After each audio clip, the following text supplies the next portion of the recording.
It's a very busy day. I think earlier things were looking ho-hum on Wall Street after a huge rally on Monday.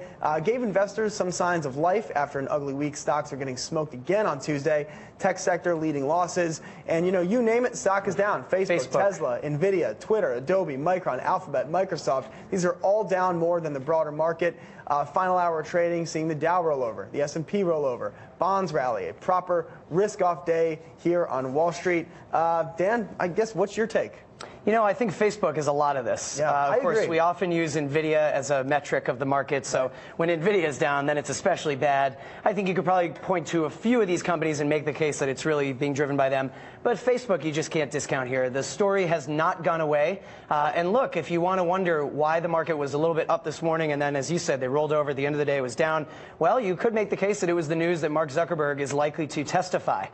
Finally, we've wondered, will he testify? Yesterday, the news was no, he's going to make his CTO do it. But now we're getting reports that, okay, Zuckerberg is going to testify. He's going to have to answer hard questions. Finally, Zuckerberg is going to sort of be on the stand, so to speak. And he will be pressed, and that's exciting. Now, arguably, you might have thought Facebook would have gone up as a result of this. But yeah, I thought so. Clear it up a little bit. Nah, yeah. But look, I think it's almost in a time when any news about this Cambridge Analytica data scandal is bad news for Facebook. So that's how investors are reacting. And Facebook is leading other tech stocks down.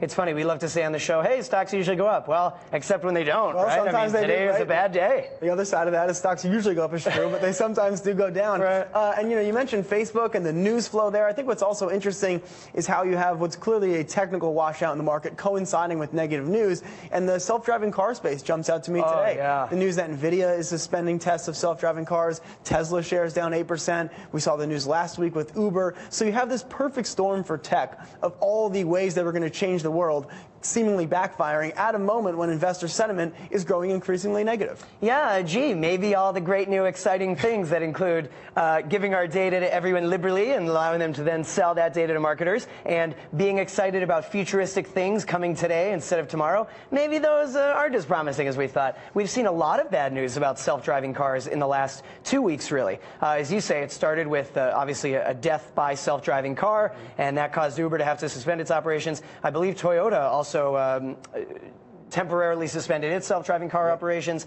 Now, on the other hand, we read that Apple I remember we were talking about this on one of our live shows. Apple is a quiet giant in self-driving cars. It actually has more self-driving car tests on the road in California than any other company. I think most people don't realize that. But the point is, A, many companies, not just auto companies, think that self-driving cars are on the way, and they're doing a lot in it. They want to have a hand in it. But B, this is a risky endeavor. This is something that is still very far off. This is something that consumers are still very wary of. And G, if you're in the self-driving car space, then when there is bad news, even if it's from one of your competitors, it's bad news for the whole sector. It's like the inverse of rising tide lifts all boats. Today in tech, we're seeing, storm sinks all boats. Yeah, and I think those risks, obviously a little bit asymmetric there. As we come to the end of the trading day here, just want to point out that we do have Treasury yields lower, so 2.75 on the 10-year. We were up at 2.90 last week after the Fed, 2.25 on the 2-year. So I think a very interesting day on Wall Street overall,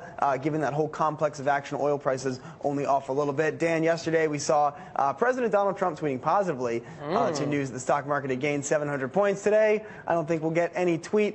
Do you still think that he's kind of playing with fire here, continuing to view the stock market as a marker of his own success? He's playing with fire and fury, if I may say so. Very good. I set you up for that one. But look, our colleague Rick Newman just recently wrote, hey, you want a way to measure Trump? Look at the stock market. It's still really the best way, not just to measure, but to control Trump. And you're right. I mean, it's easy to know, but he tweets when it's good. He's not going to tweet when it's bad, and like many things, right? But does that mean he's going to stop? No. Today was a bad day. We're not going to hear from him about it, but give it a week, and if we have a banner day where everything is way up and in the green, and maybe it happens on a Friday when we get a great jobs report, he's going to tweet, and he's going to take credit for that. Well, last month we did see him eventually kind of crack and then say that markets were wrong, right? Investors were wrong about selling stocks. Well, it's like he said in the old days, stocks go up when there's good news. Right. Well, it's like anything else. It's wrong when it doesn't, when it's bad and it doesn't make me look good, but it makes me look good. It's right, and it was all me. Thank you. Yeah.